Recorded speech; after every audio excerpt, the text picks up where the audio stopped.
How the Sheriff lost 3 good servants and found them again. "Make good cheer," said Robin Hood, "Sheriff, for charity, and for the love of Little John, thy life is granted thee." The cook gasped in amazement.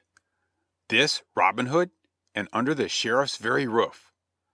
"Now, by my troth, you are a brave fellow," he said. "I have heard great tales of your prowess, and the half has not been told. But who might this tall slasher be?" "Men do call me Little John, good fellow." "Then, Little John, or Reynold Greenleaf, I like you well, on my honor as much the miller's son. And you too, bold Robin Hood. An you take me, I will enter your service right gladly." "Spoken like a stout man," said Robin, seizing him by the hand. "But I must back to my own bed, lest some sleepy warden stumble upon me, and I be forced to run him through. Lucky for you twain that wine flowed so freely in the house today, else the noise of your combat would have brought other onlookers besides Robin Hood. Now, if ye would flee the house tonight, I will join you in the good greenwood tomorrow." "But, good master," said the cook, "you would not stay here overnight. Verily, it is running your head into a noose. Come with us. The Sheriff has set strict watch on all the gates, since 'tis Fair Week, but I know the warden at the west gate and could bring us through safely. Tomorrow you will be stayed." "Nay, that I will not," laughed Robin, "for I shall go through with no less escort than the Sheriff himself. Now do you, Little John, and do you, Much the miller's son, go right speedily. In the borders of the wood you will find my merry men. Tell them to kill 2 fine harts against tomorrow eve, for we shall have great company and lordly sport." And Robin left them as suddenly as he had come. "Comrade," then said Little John, "we may as well bid the Sheriff's roof farewell. But ere we go, it would seem a true pity to fail to take such of the Sheriff's silver plate as will cause us to remember him, and also grace our special feasts." "'Tis well said indeed," quoth the cook. Thereupon they got a great sack and filled it with silver plate from the shelves where it would not at once be missed, and they swung the sack between them, and away they went, out of the house, out of the town, and into the friendly shelter of Sherwood Forest. The next morning the servants were late astir in the Sheriff's house. The steward awoke from a heavy sleep, but his cracked head was still in such a whirl that he could not have sworn whether the Sheriff had ever owned so much as one silver dish. So the theft went undiscovered for the nonce. Robin Hood met the Sheriff at breakfast, when his host soon spoke of what was uppermost in his heart, the purchase of the fine herd of cattle near Gamewell. 'Twas clear that a vision of them, purchased for 20 paltry gold pieces, had been with him all through the night in his dreams. And Robin again appeared such a silly fellow that the Sheriff saw no need of dissembling, but said that he was ready to start at once to look at the herd. Accordingly they set forth, Robin in his little butcher's cart behind the lean mare, and the Sheriff mounted on a horse. Out of Nottingham town, through gates open wide, they proceeded and took the hill road leading through Sherwood Forest. And as they went on and plunged deeper among the trees, Robin whistled blithely and sang snatches of tunes. "Why are you so gay, fellow?" said the Sheriff, for, sooth to say, the silence of the woods was making him uneasy. "I am whistling to keep my courage up," replied Robin. "What is there to fear when you have the Sheriff of Nottingham beside you?" quoth the other pompously. Robin scratched his head. "They do say that Robin Hood and his men care little for the Sheriff," he said. "Pooh!" said the Sheriff. "I would not give that for their lives, if I could once lay hands upon them." And he snapped his fingers angrily. "But Robin Hood himself was on this very road the last time I came to town," said the other. The Sheriff started at the crackling of a twig under his horse's foot and looked around. "Did you see him?" he asked. "Aye, that did I. He wanted the use of this mare and cart to drive to Nottingham.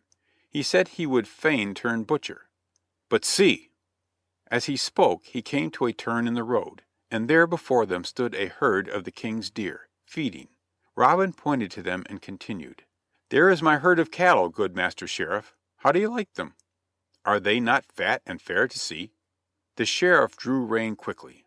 "Now, fellow," quoth he, "I would I were well out of this forest, for I care not to see such herds as these, or such faces as yours. Choose your own way, therefore, whoever you be, and let me go mine." "Nay," laughed Robin, seizing the Sheriff's bridle. "I have been at too much pains to cultivate your company to forego it now so easily. Besides, I wish you to meet some of my friends and dine with me, since you have so lately entertained me at your board." So saying, he clapped a horn on his lips and winded 3 merry notes. The deer bounded away, and before the last of them was seen there came a running and a rustling, and out from behind covert and tree came full 20 of men, clad in Lincoln green, and bearing gold yew bows in their hands and short swords at their sides. Up they ran to Robin and doffed their caps to him respectfully, while the Sheriff sat still from very amazement. "Welcome to the greenwood," said one of the leaders, bending the knee with mock reverence before the Sheriff. The Sheriff glared. It was Little John. "Woe the worth, Reynold Greenleaf," he said. "You have betrayed me." "I make my vow," said Little John, "that you are to blame, master. I was misserved of my dinner when I was at your house, but we shall set you down to a feast we hope you will enjoy." "Well spoken, Little John," said Robin Hood. "Take you his bridle and let us do honor to the guest who has come to feast with us." Then turning abruptly, the whole company plunged into the heart of the forest. After twisting and turning till the Sheriff's bewildered head sat dizzily upon his shoulders, the greenwood men passed through a narrow alley amid the trees which led to a goodly open space flanked by wide spreading oaks. Under the largest of these a pleasant fire was crackling, and near it 2 fine hearths lay ready for cooking. Around the blaze were gathered another company of yeomen quite as large as that which came with Robin Hood. Up sprang they as the latter advanced and saluted their leader with deference, but with hearty gladness to see him back again. That merry wag, Will Stuteley, was in command, and when he saw the pale-faced Sheriff being led in like any culprit, he took his cloak and laid it humbly upon the ground and besought the Sheriff to alight upon it, as the ground of Sherwood was unused to such dignitaries. "Bestir yourselves, good fellows," cried Robin Hood, "and while our new cook, whom I see with us, is preparing a feast worthy of our high guest, let us have a few games to do him honor."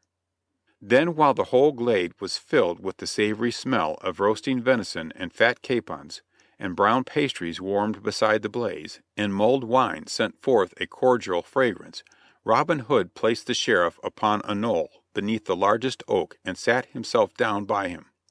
First stepped forward several pairs of men armed with the quarterstaff, the widow's sons among them, and so skillfully did they thrust and parry and beat down guards that the Sheriff, who loved a good game as well as any man, clapped his hands, forgetting where he was, and shouted, "Well struck! Well struck!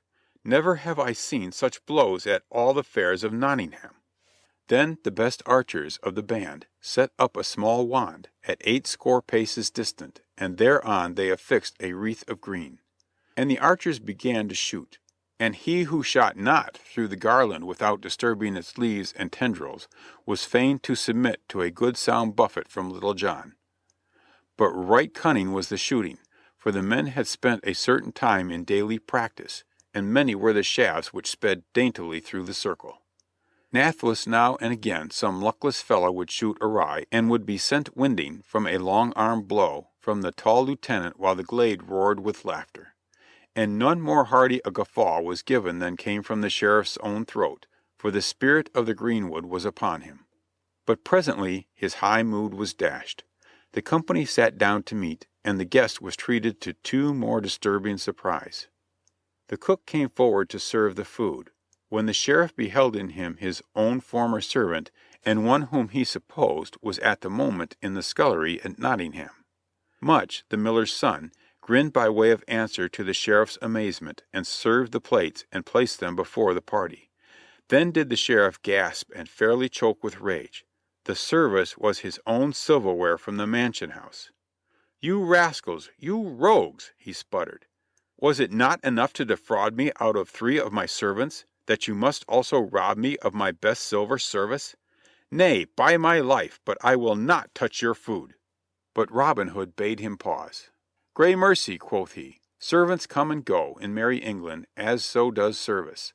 The platters are but used to do your worship honor, and as for your life, It is forfeit to your eagerness to buy my herd of cattle so cheaply.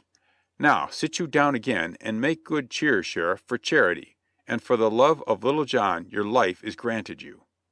So the Sheriff sat him down again, with the best face he could assume, and soon the cook's viands were disappearing down his gullet as rapidly as the next man's. And they feasted royally and clinked each other's cups until the sun had ceased to print the pattern of the leaves upon the forest carpet. Then the Sheriff arose and said, "I thank you, Robin Hood, one-time butcher, and you, Little John, one-time beggar, and you, Much, one-time cook, and all you good men who have entertained me in Sherwood so well. Promises I make not as to how I shall requite you when next you come to Nottingham, for I am in the King's service. So for the present the score rests with you. But the shadows grow long, and I must away, if you will be pleased to pilot me to the road."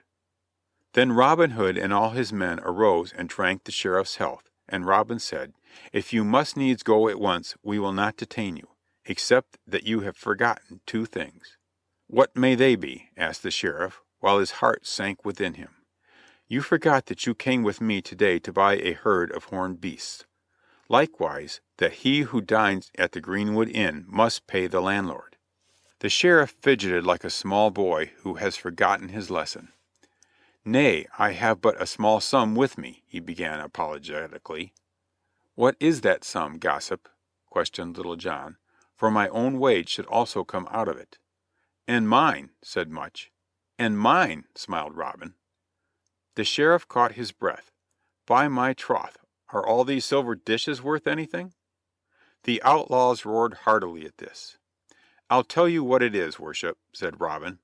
"We three rascally servants will compound our back wages for those plates, and we will keep the herd of cattle free for our own use, and the King's. But this little tavern bill should be settled. Now, what sum have you about you?"